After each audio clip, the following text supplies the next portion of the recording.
Welcome to the Shoulda Bet More podcast presented by Gold Boys. Coming up on the show, Dave Ross of VSiN will join us. We'll talk a little bit of Mets, some baseball, some NFL, get his thoughts on the British Open. So he's a big Mets fan. So he's going to be all excited that his team is playing a little better. Last time we had him on was right around Memorial Day, and that was like the rock bottom for the Mets. And since then, they've actually played pretty well. So it'll be interesting to get his thoughts on that. The other races and everything else that's going on in sports. All-Star game is going on as we speak. So wasn't going to hold up the podcast for the All-Star game. I will say the Derby was about as exciting. The ending was about as exciting. I'm glad I stick with it, which I almost turned it off. It's interesting. It's really long and drawn out, and the rules are confusing, and it doesn't have the same luster it used to. I used to love it as a kid. I'm just not into it the same way, but the ending was about as good as it gets. Where, first of all, Bohm was the longest shot on the board. He closed 33-1 in some spots. Circa had him 33-1. And he was like a coin flip to win it as he was in the semifinals, about to be in the finals. And then Teoscar Hernandez has a crazy comeback. They have a little home run derby playoff to get to the final. Hernandez wins that and then wins on the final. Witt with a furious comeback. His last homer, he needed one homer to tie it and either go to another playoff or just have the chance to win on his final swing. And it looked like he tied it and the ball just banged up against the wall. So really dramatic stuff, really exciting. It's long. There's too many rules. There's too many rules. You get by the end of it, you got the hang of it. But in the beginning, Jeff Schwartz was tweeting about this, former NFL offensive lineman I work with at Fox. And he made a good point. If it takes you longer than 10 or 15 seconds to explain the rules, your rules are too complicated. They've got a clock, they've got an outs thing, if you hit a ball so far, you get bonuses. And by the time you're through 4 or 5 guys, you start to get the hang of it. And I noticed early on, Bohm was the first guy up. He was just swinging rapid fire. And the problem with that, you hit one ball, and by the time that ball's in the air, you're hitting another one. You don't know whether to watch the batter or the ball because it's still in the air. They eventually slowed it down where you can just enjoy the homer and enjoy one at a time. Like, hey, did that ball go out? And just kind of take it all in. It goes too fast sometimes, too many swings and the thing. I mean, it's I say it's too fast. It's just the rapid fire pace of it doesn't make for enjoyment as much as the older format. And then at the end of the day, it's still 3 hours of just home runs, which again can be a little repetitive, but you got about as dramatic a finish as you could possibly have with the semifinals, the finals. Hernandez wins it at pretty long odds over Witt. Alonso didn't do much. He was the short shot. He finally had a bad derby. So we'll get ready here for the second half. It's just kind of weird to just have days like this, the Monday, Tuesday, Wednesday after the All-Star break, during the All-Star break, even the Thursday, it's just some of the quietest days of the year. But after this, couple of weeks, and then we are on to football. So going over some of these divisions, talked about the Yankees the other day and just a gut-wrenching loss. Really would have been better off just losing the game psychologically 3-2, like it was going into the ninth inning. The fact that they came from behind and had that big high, that big comeback, up 5-3, had plenty of chances to win it, and then lose it was worse than losing it 3-2. But overall, 2 out of 3, not that bad. And they head into the break minus 135 favorites still, even despite the fact that they're in second place, minus 135. It'd be interesting if they won that game. They'd probably be minus 150, minus 160. They'd be much higher. Or not much higher, but they'd be higher. Orioles plus 115. Red Sox are 18-1. In the Central, Guardians minus 185 favorites. Twins down at plus 220 with the Royals at 10-1. AL West is interesting. Astros even money, Mariners plus 110. So basically a two-team race, but the Rangers are only 4 back in the loss of Houston here. Rangers at plus 850, I think, is not a bad bet. Scherzer's back. He's pitched okay. DeGrom, and they could, if things don't go well, they could be a seller, and your bet could be dead in a couple of weeks, but might get DeGrom at some point. Won a World Series last year, so it's a house money year. That one's actually, of all these numbers, is intriguing. In the NL East, Phillies minus 500. Braves 4-1. NL Central, Brewers coming back to the pack there, minus 295 with the Cardinals plus 475. And all those teams sort of alive. Even a team like the Cubs at 20-1. Not totally out of it because I don't quite trust the Brewers. Then in the West, the Dodgers, despite the lack of pitching, despite everything, there's just nobody good enough in that division, I don't think, to come up and steal that from them or even threaten them. Dodgers are minus 1,800 to win the NL West. So second half is ahead of us. All-Star games behind us. Like I said, being played right now. Derby in the rearview mirror. So time to enjoy. If you're serious about sports betting and you're just one of these fans that, hey, you're betting all the time, watching all these sports. It's football on Saturdays for college football, and NFL on Sundays, and watching all the baseball. This is the last chance to sort of catch your breath here before things. Now you get August, you do get August where it's not like preseason, it's much watch football, but it's we're getting there with the Hall of Fame game August 1st, couple of weeks away, really 2 weeks away from boy, it's weird to think about, isn't it? 2 weeks away, and we're gonna be able to turn on the TV and watch a football game. That Hall of Fame game always feels like just so out of place where you don't feel quite ready for football. As much as you want football back, you're not quite ready for it to actually be back. And it's just weird watching a game for the first time in those first couple of weeks. And then you get to the point with preseason where you just want it over with. But we're getting there. We are getting there. And we got a exciting second half in terms of the pennant races with baseball.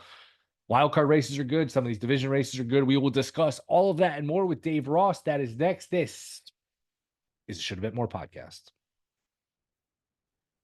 All right, we are back. Shoulda Bet More podcast. You can catch them everywhere. VSiN, Bet US, Sunday Bet Prep on me on Saturdays, which doesn't make sense, but that's how it is. It is Dave Ross. He is back. Dave, what's up, man? Thanks for coming on. Will, you're the best. If I get an invite from you to join the Shoulda Bet More podcast, I can't say no. It's an impossibility because we always like to chat it up on the weekends on VSiN.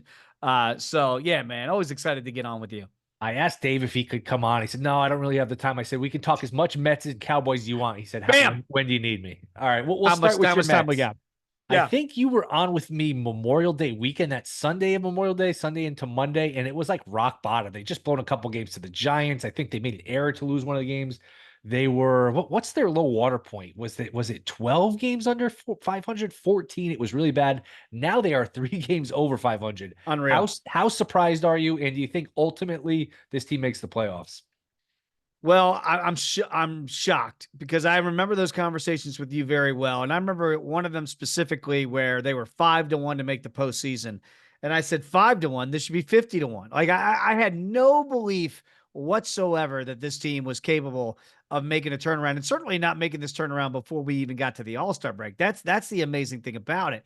You and I talked about it. They got hot in that series with the Dodgers, and then Francisco Alvarez got hurt with the thumb, and that started the tailspin, the real big tailspin for this team. And I thought they just can't win with him. And then you were the first guy, I got to be honest, because I was like, I'm writing him off for the year. And you're like, hey, I'm seeing he's starting to do some rehab and all these things. And I mean, it's like the second that kid got back up to the bigs and got behind the plate, everything turned around. It turned around not just for him, but as I call him, the two Frankies.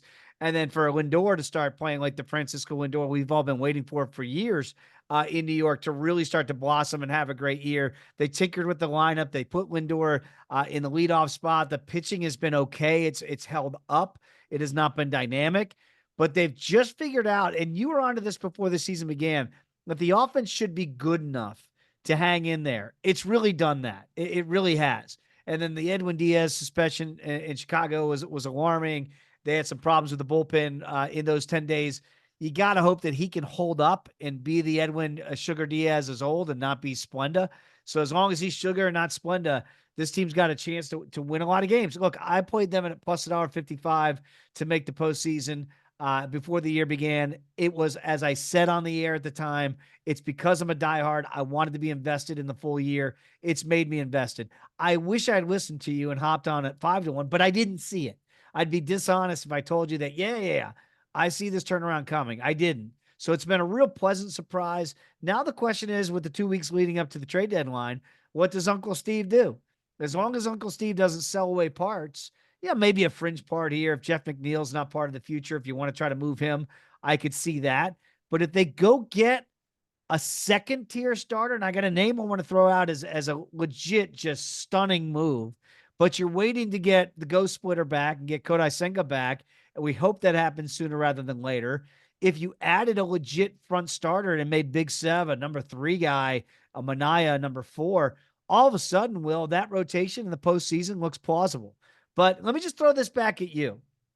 If we're starting to believe, and what's the motto for Met fans from 69 and 86? You got to believe.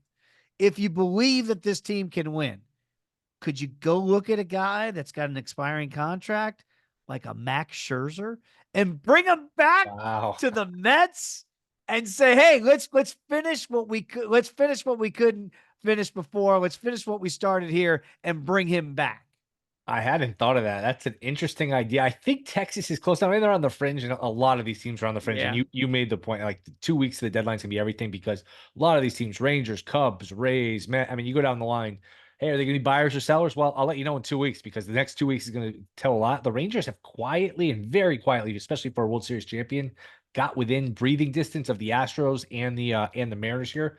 But that's an interesting one. Let me throw these numbers at you. Plus 135 to make the playoffs. To me, that's not a bad number. I Nope. understand the Mets lose 3 out of 4 or 4 out of 5 or something, and the bullpen blows the game. But why did I bet on this loser franchise who always blows it, who always chokes? Why did I believe? I get that, but to me, the plus money is a good price. I'm curious what you think about that.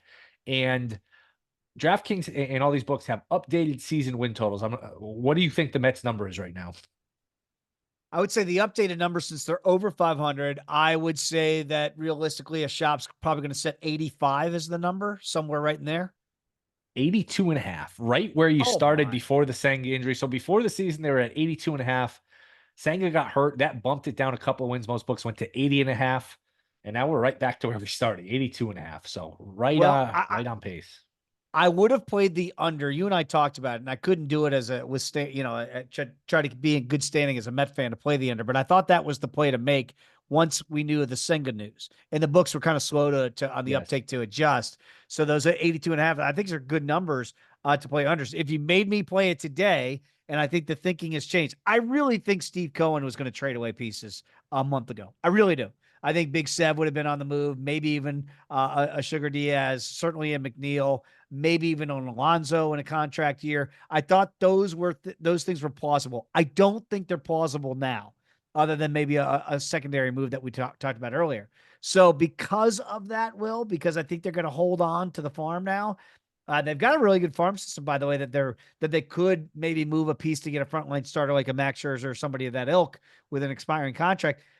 I think that they would be an over team for me now. That would be an overplay now with the adjustment, with the knowledge, knowing that they actually believe that with Senga back, if you get one more arm and the lineup holds up and the bullpen holds up, that yeah, this could be a team that could get to 83 or beyond. Fascinating how they were so down, then so up, and it's Oh, like right back where they started, numbers right where it is on February. Some other things around baseball. Who wins the AL East?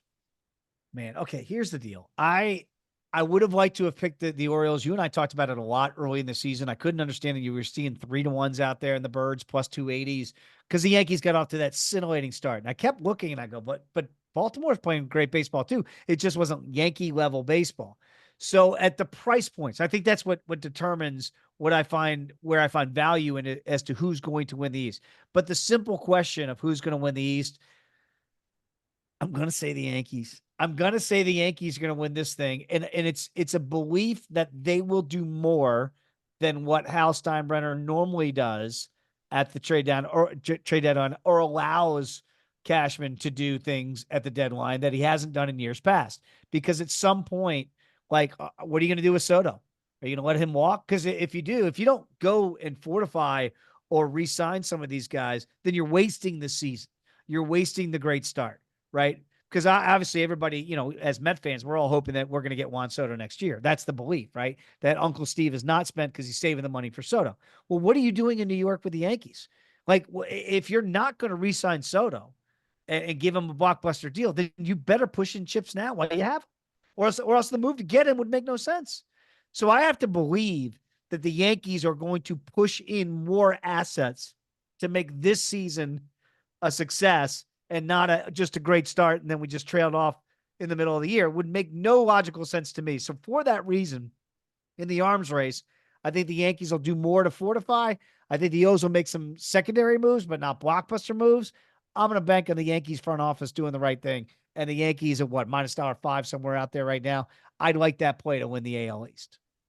Yeah, and you mentioned it like, hey, the Orioles were at really long prices to win this division for how close it was, and those were good bets, and anything plus money was a good bet. And this time a week ago, I probably said, hey, I not I would have said, I did say Orioles like clearly look like the better Yeah. team, but they've shown warts. And even though the Yankees had that was an awful loss on Sunday, that was still overall an encouraging weekend. They won 2 out of 3. Cole looked like Cole. Luis Heel looked like Heel from early in the season. You would have loved to get a sweep. It almost would have been better off if you lost the game 3-2 to hit the home run to go up 5-3, and then to give it back Oh, was just a gut wrenching way to lose it with defensive miscues and everything. But big picture, they won 2 out of 3, and your pitchers started to look like your pitchers of old. yeah, and that's why I do think they've got more in the tank. Now, look, they need help in the lineup. You've been the first one all over that this year. Soto's been Soto, Judge is Judge. But what else are we getting out of this lineup, right? So the Orioles feel deeper a little bit, 1 through 9 in the order than certainly the Yankees do. But that's why I think you can go make moves. But the point is, I am betting and banking on the fact that the Yankees do that. If they don't, they're going to lose the division. If they stand pat and they don't make a move, as we currently see, then I'd lean towards the Orioles side. But I'm banking on the Yankees being the old George Steinbrenner Yankees and not the new Hal Steinbrenner Yankees, actually going to fortify that lineup, get a stick in that lineup. Yeah, I think they've got enough pitching. They need to carry their weight offensively. Any teams in first place right now that will not win the division? I've been on this train for a long time. I still don't believe in the Brewers. I just don't. I wanna. It's not an anti-Milwaukee thing. I lived in Chicago for 8 years. I used to go up to Miller Park all the time. I love it up there. Good people, good country. Your team's not that good. You skied way over your heads. You were going down double black diamonds. You should have been on the green slopes. So I look at this and I go, this implosion has to be coming. You saw it towards the end and early in July here, first couple weeks. You go out to Colorado, you're 2-2, you lose 2 or 3 to wrap it up with the Nationals, you blow a big lead, a 5-0 lead on a Saturday. Like, this team is not as good as 12, 13 games over 500. I don't see it. I think this team will end up being closer to a just over 500 team, which I think could ultimately bring everybody back into play in the NL Central. Who's going to run them down? I'm not quite sure. I know everybody looks to St. Louis to do that. But if you told me one team without telling you the team that's going to outrun them, I'd say it's Milwaukee that gives it up. I'm not just sure as of yet who ultimately might run them down.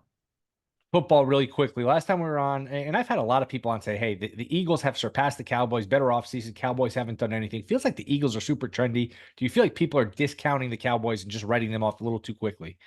Yes, but I say that with a big but. I understand why people are gravitating towards the Eagles side. I look at it with the coordinators. I look at the coordinators a lot.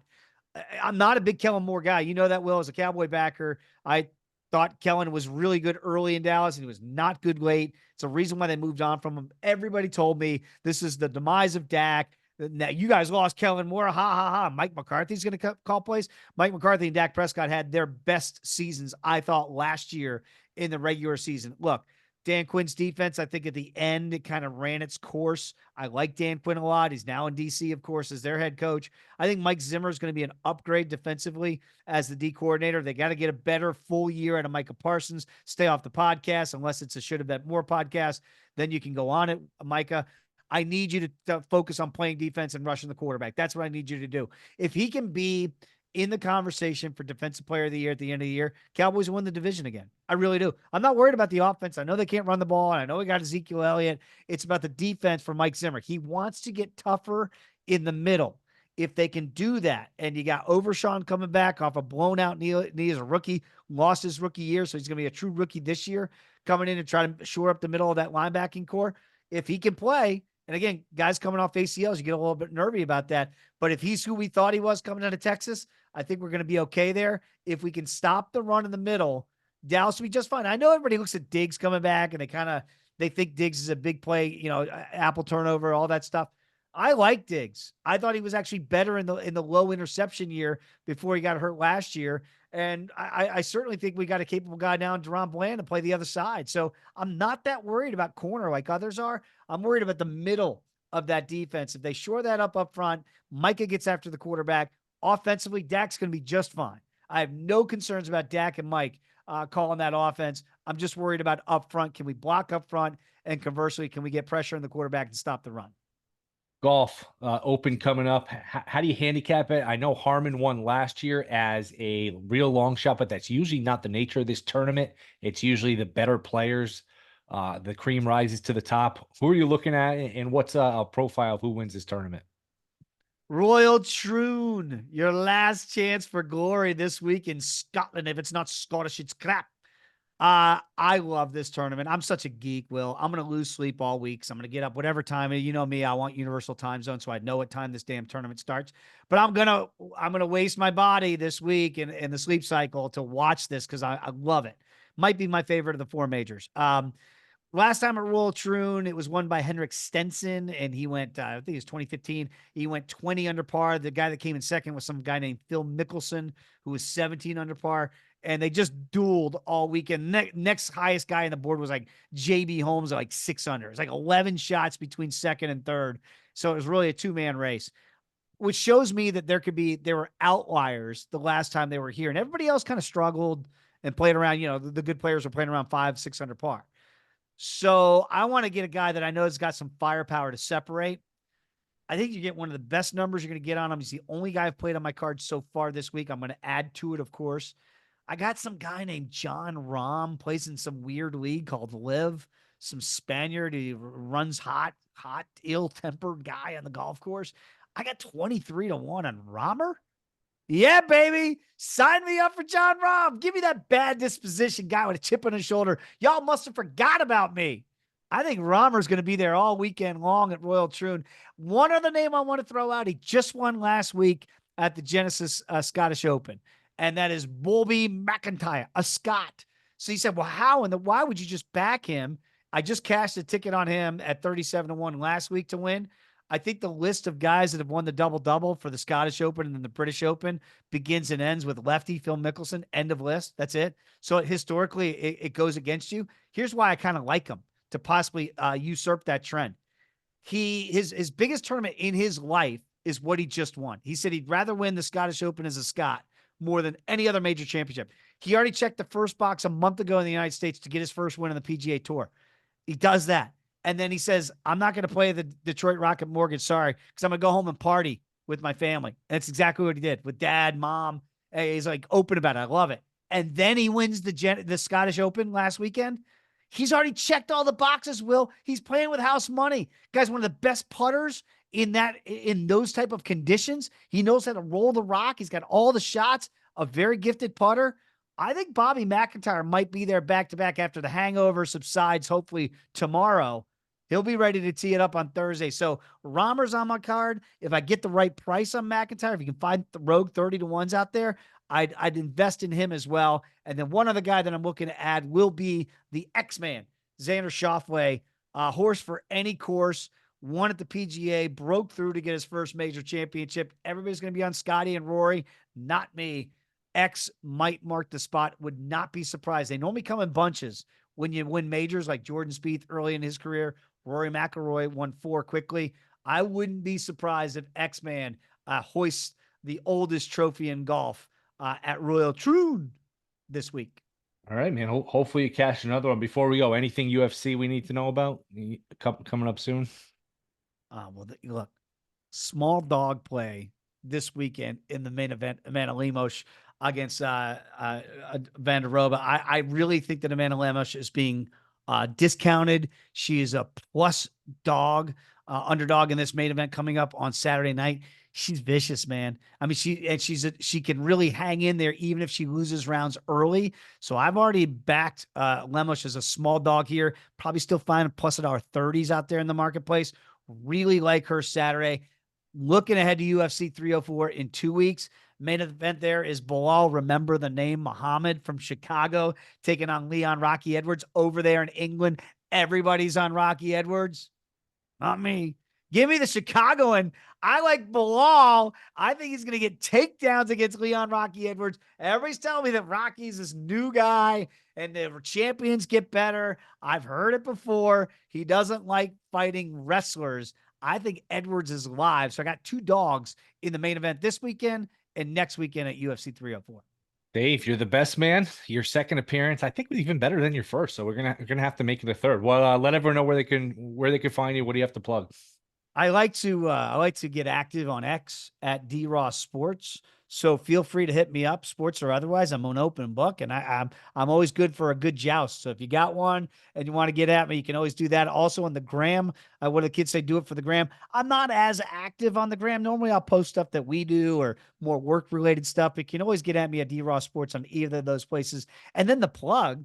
I mean, just join me and Will Sunday bet prep on the weekends on VSiN, baby. We always try to give you good numbers and look ahead to the Sunday card. So, Will, anytime, man. Always enjoy our conversations.